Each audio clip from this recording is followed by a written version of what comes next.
ఆ బసవ ఎందుకు వచ్చిందో తెలుసా? బసవీశ్వరుడు అని పేరు నందీశ్వరుడికి.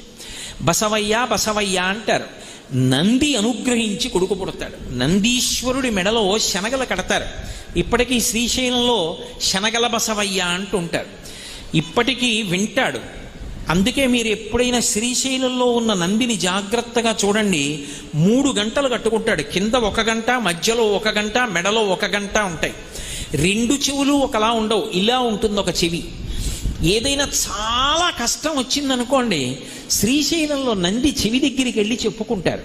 ఆయన వింటాడు బాగా. శ్రీచక్రం విని, స్వామి నా కోరిక తీర్చిన తరువాత నువ్వు వెంటనే ఇవి తినమని శనగలు మూట కట్టి ఆయన మెళ్ళలో కడతారు.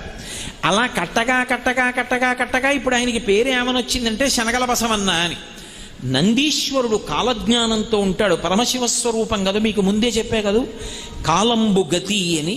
అందుకే యుగాంతం ఎప్పుడైపోతుంది అన్నది మొట్టమొదట ఎవరికి తెలుస్తుంది అంటే నందీశ్వరుడికి తెలుస్తుంది. యుగాంతం అయిపోయే సమయం వచ్చేసింది అని గుర్తేమిటంటే, శ్రీశైలంలో ఉన్నటువంటి నందీశ్వరుడు పైకి లేచి మోరలెత్తి పెద్దగా అరుస్తాడు. ఆ నందీశ్వరుడు రెంకె వేస్తే కృష్ణానది పైకి లేస్తుంది. పైకి లేచి కనకదుర్గమ్మ యొక్క ముక్కు నత్తుని తాకుతుంది. అవి వరుసగా మహాప్రళయం యొక్క చిహ్నాలు. ఇందులో మొదట తెలుసుకునే